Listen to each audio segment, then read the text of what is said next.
Cherish Missy Painter here. Today I'm really excited about this project. It is for Nate's art collaboration for the month of January. Mina Villegas said we should be doing finger paintings for this month. That just sounds like so much fun and an awesome mess, so I'm here for it. I plan on doing a blowout with using my fingers to paint in some wispies coming off the blowout. That is the plan. Whether it happens that way, who knows? I haven't practiced it. This is my first try, so we'll see what happens. I need a lot of luck on this one. My colors are, this is Payne's Gray by Creative Inspirations. I already put my base down. I have Amsterdam's Light Gold mixed with 24 karat gold by DutchPour. And then for fun, because I just got it in, I'm trying Hemway's Eco Glitter. I have been wanting to buy this for a while and try it. This is the only color I have that's the Eco Glitter. So far it has mixed in really well. This is gold holographic. I can't wait to see how much this shimmers afterwards when it dries. So I also have Amsterdam's Pearl Yellow. I have, this is my Artist Loft mixture of metallic cobalt blue and Atelier's cobalt turquoise light hue. This is silver mixed with a Hemway holographic glitter that is not biodegradable, but this is what I have left. And it's Creative Inspirations mixed with that. And then I have black. This is Lamp Black by Amsterdam, and I might have to just put in a little bit. I haven't decided if I'm going to do that because I think that I really want this, the Amsterdam's Pearl Yellow to show up. I'm kind of hoping that this almost creates like a ghosting effect to everything. But we'll see. So I've got a fun mess started. Here I go. Wish me luck.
Okay, I am going to let it dry and then I will decide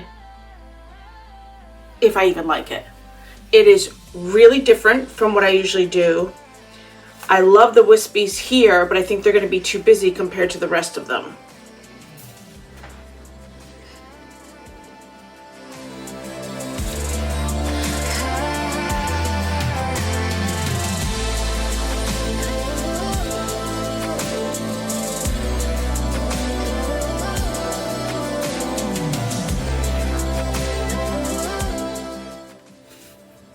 It is dry. It is really cool. I really like these colors right here. I love that teal and that gold, the way it mixes. Oh, it's gorgeous. I absolutely love that. I don't see a lot of the Amsterdam yellow. I think that maybe it might be a little bit, maybe right in here and right here. But other than that, I really don't see it. I might use more next time. I also don't see the biodegradable gold holographic glitter that I put in. I did not put a lot in, I will be honest. So if I do that again, I think I'm going to put more in and see what happens. But the shimmer in the gold is just amazing. And that might also be from the Amsterdam Pearl Yellow paint, especially right here and here. Oh, I really think that's really cool. I have not varnished it yet, so this is what it looks like without varnish. I used Floetrol and the Golden Soft Gel Gloss in there just to give it that little bit of that gloss kick to it, and it worked, so I really do like it. I am going to varnish this and then show you guys the finished results at the end, and if you like this video, please give me a thumbs up. I hope you like everybody's work in this collab train that we have going on here. It is definitely fun when we all do these together. So I will see you guys all in the next project.